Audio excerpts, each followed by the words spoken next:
Hey you! Yes, you, watching this video. Do you want to own a piece of Scribbler? Only not a lock of hair or blood or flesh or anything else that will get you in trouble with the law? Well, now you can, with t-shirts, hoodies, tote bags and mugs featuring Obab Scribbler at her Teespring store. You know you want to. I shall now stop talking in third person and send you on to the video. Be lovely to each other and enjoy the show!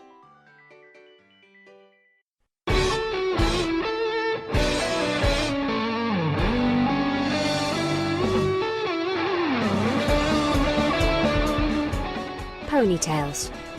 Read by Scribbler.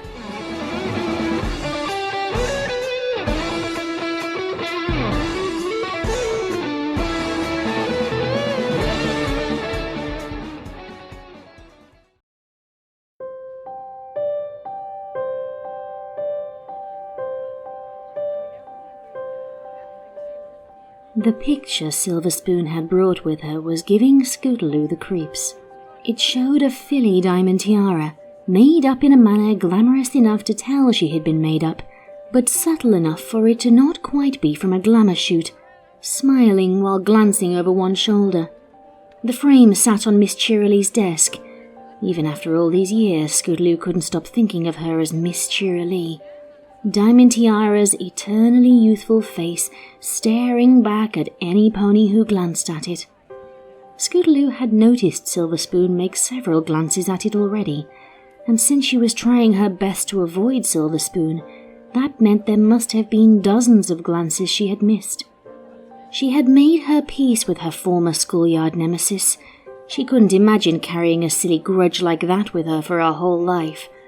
But there was something in Silver Spoon's eyes that spoke of a restless sadness, a hollowness in her that just might swallow up other ponies that talked to her for too long. And, Scootaloo thought, it probably didn't help to tote that picture along to the reunion. Her eyes flicked to the front of the room and caught Diamond Tiara's face again. That was the real source of the hollowness, a ghoulish reminder that one of their class wasn't here. A ghost of the past haunting the room, forever watching, but unable to say a word. It was deep into the night when Scootaloo finally left the reunion. The class was down to a very tipsy trinity of Snips, Snails, and Twist, singing songs of their foalhood with increasing gusto and straying further from being on key while she made her exit. Being back in Ponyville, such a tiny speck of a place compared to Las Pegasus, even with the continued residence of one Princess Twilight Sparkle, was comforting. It was nice to recognize so much of the little hamlet, even though many changes had occurred since she moved away, and as it was a nice night, she took a small detour from her path to the bed and breakfast she was staying at to see more of Ponyville as it slept. Her winding path took her by the mayor's office, the fountain in the town square, Sugar Cube Corner, Golden Oaks Library with a flickering candle lighting one of the upper windows, and these she all walked past with a slow, measured gait. When she passed by the cemetery, she quickened her pace a little, not because she was superstitious or anything, or scared, but lingering by a cemetery just wasn't something a pony did. She did throw a quick glance to the rows of headstones and marble effigies, though, and when she did, she saw something that gave her pause. A figure moving over one of the hills. A figure she recognized. Applebloom had left the reunion early, bowing out because of things she needed to do on the farm, she had said. Yet here she was, in the middle of the night, in the graveyard. Laying a flower on a grave? Scootaloo wanted to approach her, but something stopped her from making her presence known right away. She walked up the path, taking no special care to conceal her presence, but none to call attention to it either. As fate would have it, Applebloom turned away just as Scootaloo was coming close enough to be within speaking distance, and walked off in the other direction. Her path hooked around, and she would have seen Scootaloo, easily standing in one of the lantern lights, were it not for a large and sprawling tree blocking her view. Scootaloo caught a glimpse of her from between the tree's branches.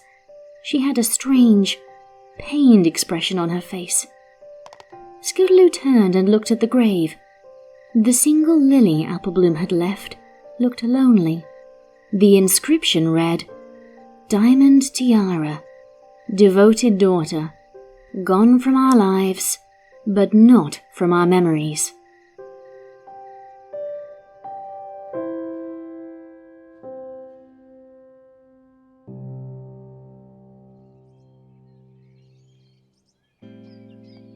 Sweet Apple Acres had rarely been a bustling centre of activity. The most excitement Scootaloo had ever been involved in there had always been partially of her own making, with the Cutie Mark Crusaders. But this morning it seemed positively deserted. No critters moved in the trees. The sounds of birds were far in the distance. The only sound was the relentless thwack of hooves against apple trees, followed by the patter of falling apples. Applebloom had told her last night to come by any time, since she was planning to catch up with Rainbow Dash that evening, and the Apple family farm was her first stop. "Hey, AB," Scootaloo said with a practiced casual air when she spotted Applebloom in the orchard. Applebloom paused her harvest and rushed over to Scootaloo, giving her a crushing hug. She towered over the Pegasus. Fully grown, she was nearly as large as her brother, and had she been a stallion, she possibly would have been even larger. Their conversation picked up where it had left off the night before. It eventually turned to discussing specifics of the reunion itself, now that the event had passed. "You shouldn't have left so early," Scootaloo said. "You missed Snails trying to conjure a lampshade to put over his head." I didn't miss nothing. Applebloom replied, and pounded a tree. He tries that every heartswarming Eve, too. Never gets that right. "And what's the deal with Silver Spoon? And that picture, right?" I know. She had it at the last reunion, too. It's morbid. "Maybe she thinks Diamond Tiara will show up one time." That ain't likely. "What makes you say that? I mean, she's still technically missing. She could be somewhere in Equestria." A pony doesn't just go missing for that many years. She ain't coming back. Scootaloo remembered the period after Diamond Tiara had disappeared with an ugly clarity.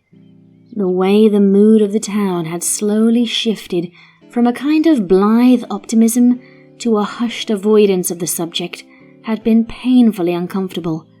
But what had been terrible was watching Filthy Rich sink all his money into an ever-expanding hunt for his missing daughter.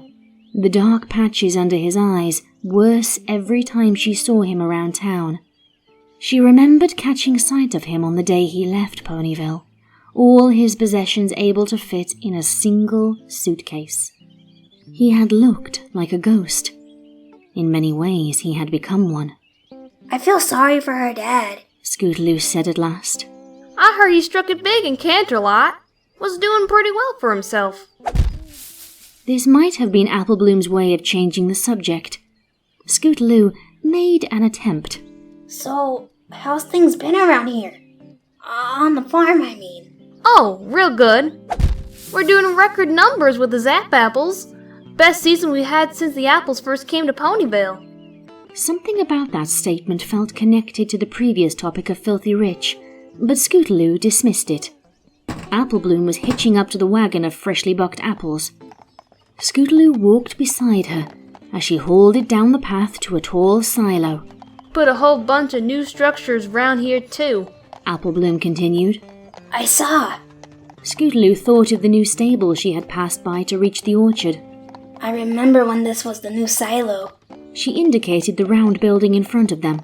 Shoot, we must have put up a dozen more since then. When did we build this silo? Applebloom paused in thought. Must have been around the time Sweetie was learning her magic from Twilight. "Yeah, and she was teaching me to assemble unicycles." Scootaloo remembered clearly her thought process, that it would be easier to start with something with one wheel and then work her way up to modifying her scooter. It wasn't. "And teaching you to make potions." She cocked her head to think. "Why was that? That you were interested in alchemy?" Cora, mainly. Applebloom upended the cart of apples into the silo. Never did make that many potions that worked out so good, aside from the 1 or 2, but it was still interesting, even if it didn't end up being my special talent. It was kind of fascinating to know you can mix together a bunch of perfectly ordinary things and make something that worked like magic, though. As they left the silo, Scootaloo noticed a small garden growing along the sunny side of the building, containing a haphazard selection of plants. What's that? Herb garden. Just a little of some of those can really make a big difference. The selection of various kinds of mostly green, weed-looking plants now made sense to Scootaloo, but it was the decision to line the border with lilies that stuck with her. She gave them a quick count and came up with 15. The same number of years Diamond Tiara had been missing. Had Applebloom been smiling when she left the graveyard? It had looked like a grimace, but that was in the dark, and only for a second. Could it have been a smile? Come to think of it, what kind of poison could you mix out of garden herbs? Probably a lot. And just how easy would it be to hide a body on a farm, with all that space and all that quiet? Maybe even underneath the foundation of a new silo about to be built? Scootaloo shook her head. What kind of crazy thoughts were those? This was Applebloom. She was one of her best friends. Right? Hey! Scootaloo blinked. Sorry, zoned out there for a second. What'd you say? I asked if you'd been out to Camelot to hear Sweetie sing. Applebloom repeated. And just like that, Applebloom was back to being the same old friend she had always been. All morbid thoughts of buried bones forgotten.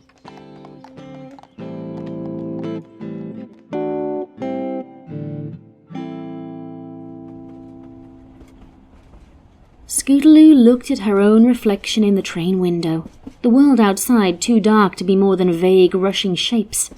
The trip back to Las Pegasus was a long one. She squeezed tiredness from her eyes, then looked again. Still looked terrible. Her eyes made it look like she had been up all night, really partying hard. She never could sleep on trains. So instead, she sat upright in her chair, all exhaustion suddenly forgotten. She was back in Ponyville. Back years ago, at the day of Diamond Tiara's funeral. Half the town gathered around what they knew to be an empty coffin. She had cried into Rainbow Dash's shoulder, her first real confrontation with mortality.